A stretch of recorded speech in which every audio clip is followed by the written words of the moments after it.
Good morning, I'm Samriddhi K.C. and these are the headlines of the hour. CPN UML seeks main opposition party CPN Maoist centers help after failing ordinance approval. Ordinance submission delayed due to lack of majority support. Government fails to implement free education in schools. Decision regarding education fund levy arbitrary fees in dilemma. US court blocks Elon Musk's Department of Government Efficiency from accessing the personal financial data of millions of Americans in Treasury Department records. And Manchester City overcomes a tough FA Cup test against Leyton Orient with a 2-1 victory. Chelsea crashed out of the FA Cup, losing 2-1 to Brighton. Welcome back. After failing to secure a sufficient majority to approve the ordinance, the ruling CPN UML has sought support from the main opposition CPN Maoist Centre. The ruling party, which had been preparing to approve the ordinance in the federal parliament meeting from last year, is now seeking assistance from the main opposition amid growing uncertainty over when it will be presented. However, the CPN Maoist Centre has declined to offer their support. UML General Secretary Sankar Pokhrel reached out to CPN Maoist Centre Deputy General Secretary Barshaman Pun requesting his help in passing the ordinance. However, Pun responded that while it is possible to assist in amending the law through regular process, he cannot support the passage of ordinance. Meanwhile, the government, which is also seeking support from the Janata Samajwadi Party, has decided not to present the ordinance for approval in today's federal parliament meeting.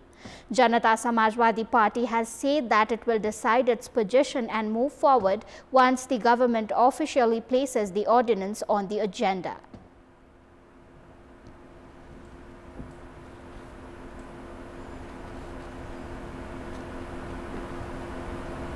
प्रतिवेदन बुझाइसकेको हो त्यो प्रतिवेदन पार्टीका नेताहरू कहाँ गइसकेको हो मान्यजीहरू कहाँ गइसकेको हो अध्ययन गर्दै हुनुहुन्छ मलाई लाग्छ सरकारले जुन दिन ल्याउँछ हैन त्यो दिन हामी अब बसेर निर्णय गरेर जान्छौं भन्ने एउटा सोच छ हामी जुन प्रकारको दृष्टिकोण निर्माण गर्दै छौं त्यसलाई डाइल्युट गर्ने या एक प्रकारको त्यो साइकोलोजिकल प्रेसर बिल्ड अप गर्नको लागि हामी माथि चलाइएका यो एउटा षड्यन्त्र हो.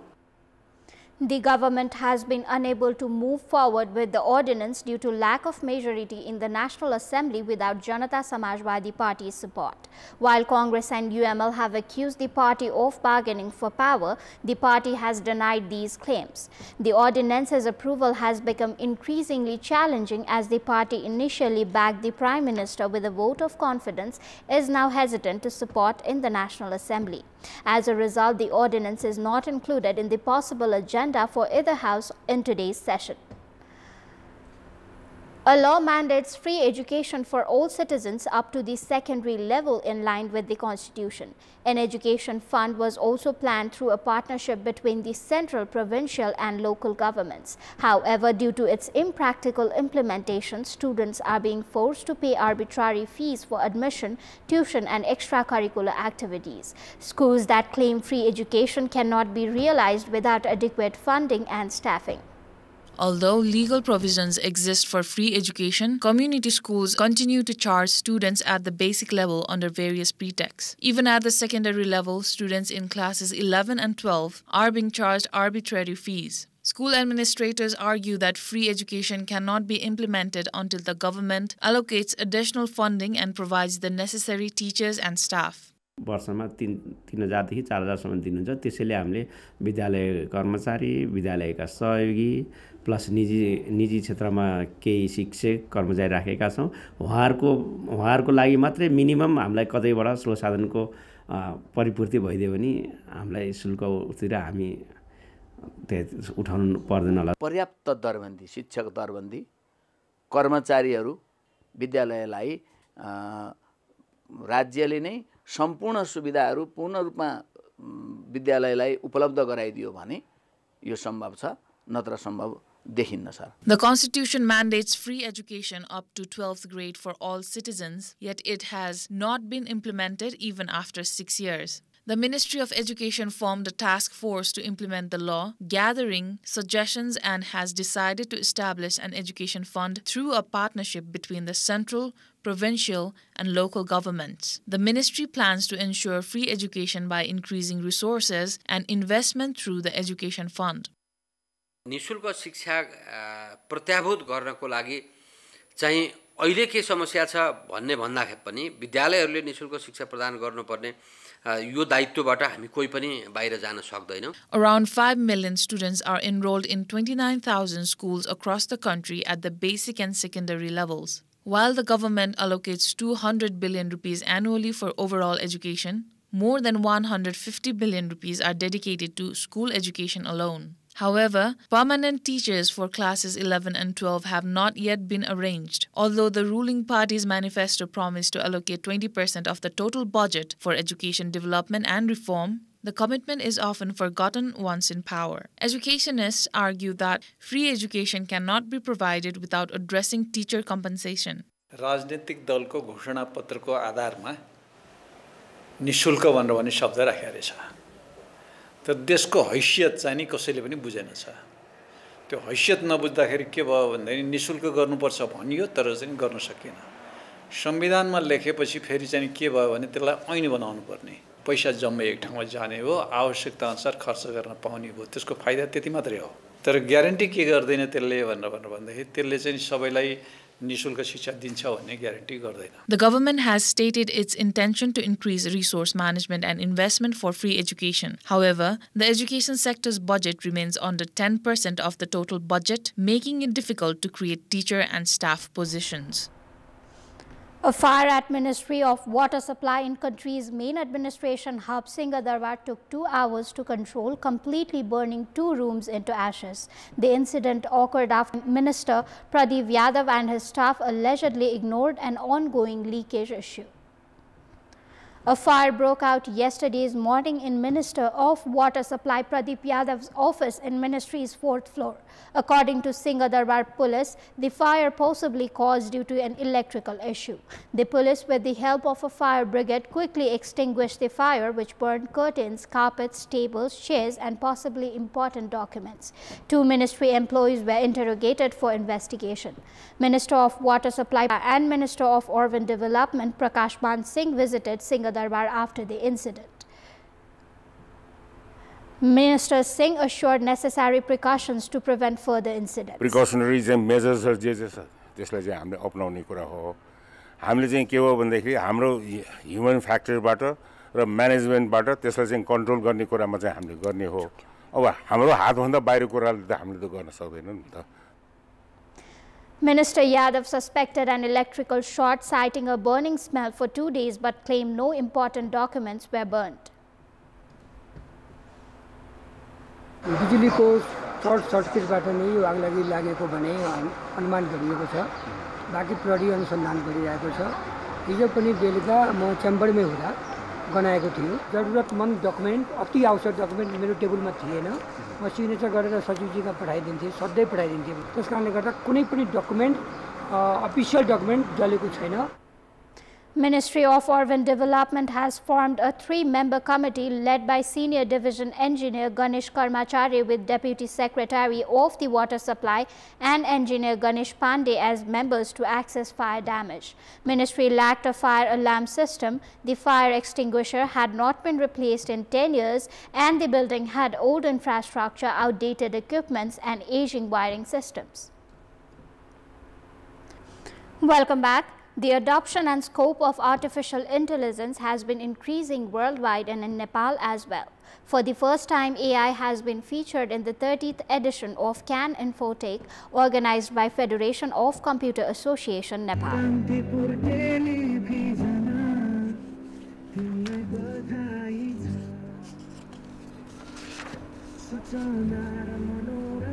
This song was performed by an AI named Melodious, developed by the students of Softwareka College at the Can Infotech Fair, currently taking place at Virkuti Mandap, Kathmandu. यो चाहिँ हाम्रो AI enabled song generation software हो जुन चाहिँ हामीले यहाँ प्रोजेक्टको लागि चाहिँ सफ्टवेयरमा मैले प्रोजेक्टको लागि मात्र बनाएको चाहिँ एउटा सानो एउटा सफ्टवेयर मात्र हो चाहिँ भर्चुअल ड्राइभिङ लर्निङ एक्सपिरियन्सको हामीले टुल बनाइरहेका छौँ जस्तै AI बेस्ड चाहिँ तपाईले दिएको कुनै पनि लिरिक्समा चाहिँ सङ कम्पोज गर्ने रोबोट बनाएको छौँ अनि प्लस हामीले चाहिँ यता हेर्न सक्नुहुन्छ भने चाहिँ हाम्रो चाहिँ फेस डिटेक्सनवाला चाहिँ रोबोटिक गन छ जसले चाहिँ रजिस्टर्ड फेसलाई चाहिँ सुट गर्न सक्छ त्यो लगायतका धेरै प्रोजेक्टहरू हामीले बनाएका छौँ Although Nepal develops its own apps and software, most AI used in these systems comes from foreign sources. Experts attribute this reliance on foreign AI to Nepal being in the early stages of AI development. The Cannes Infotech exhibition fair will continue until February 10th.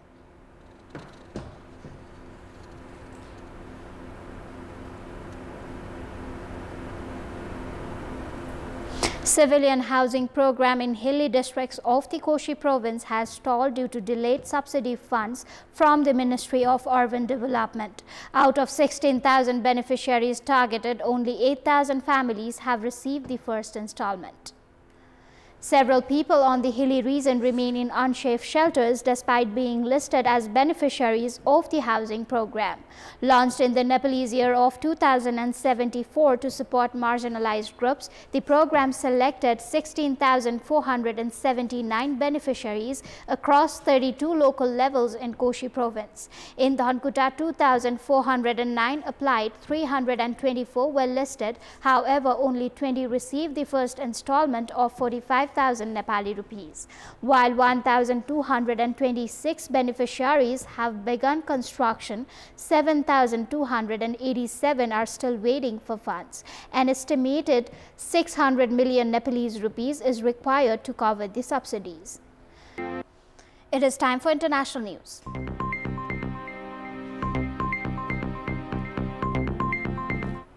A federal judge has blocked Elon Musk's Department of Government Efficiency from accessing the personal financial data of millions of Americans in Treasury Department records. U.S. District Judge Paul A. Angel Mayer issued a preliminary injunction to prohibit access, ordering Musk and his team to immediately destroy any copies of records. The move comes after 19 state attorneys general sued the Trump administration after DOJ, a cost-cutting initiative led by Musk, was given access to the records. They argued access for Musk, a special government employee, and DOJ, which is not an official government department, violated federal law. Musk, however, criticized the move through social media platform, calling the ruling absolutely insane. The Democratic state attorneys general sued Trump, the Treasury Department, and Treasury Secretary Scott Bessent on Friday. The order restrains the defendants from granting access to the Treasury Department records containing personally identifiable or confidential information to special government employees, political appointees, and other employees from outside the department. The injunction restricts anyone else from accessing those records other than civil servants who need to do so for their work at the Bureau of Fiscal Services and have passed background checks. The conditions will remain in place until the next court hearing on 14th of February. The Deputy Director General of Sheba Medical Center, Dr. Yael Frankel-Nil, said that the hospital was seriously concerned about the health of the remaining hostages after witnessing the poor medical condition of the latest Israelis released from Hamas captivity. Spending such a long time in deplorable conditions, she said, had serious consequences on the health of Ohad Ben Ami or Levi and Eli Sharabi, delivered to the International Red Cross in Gaza on Saturday before they were flown to Israeli hospitals and reunited with their families.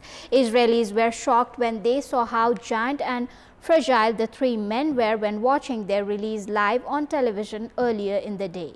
Ohad Ben Ami and Eli Sharabi, who were taken hostage from Kibbutz Be'eri during the Hamas-led attack on southern Israel on October 7, 2023, and Or Levi, who was abducted from the Nova Music Festival, were led onto a Hamas podium by gunmen. The three men appeared in worse condition than the 18 other hostages already freed under the truce agreed in January after 15 months of the war. The party of Pakistan's jailed former Prime Minister Imran Khan held a mass rally in the northwestern city of Swabi to protest against what it calls its stolen mandate in last year's general elections.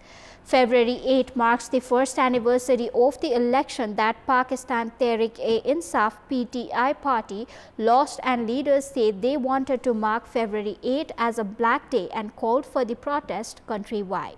However, the government banned rallies in Punjab, Balochistan and the capital Islamabad, so the rally was limited to Swabi, a city of Khyber Pakhtunkhwa province and where the PTI has its headquarters.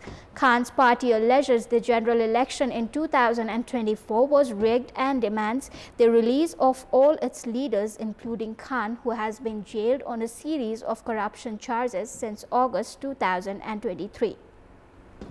They also seek the resignation of the current government.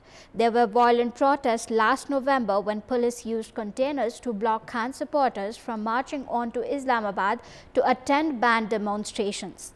Voters in Pakistan went to the polls in February last year in an election marred by a mobile internet shutdown on election day, arrests and violence in the build-up, and unusually delayed results, leading to accusations that the vote was rigged. Khan-backed candidates won 93 seats but did not have the numbers to form a government. That is all for the moment. Thank you for watching. Bye for now.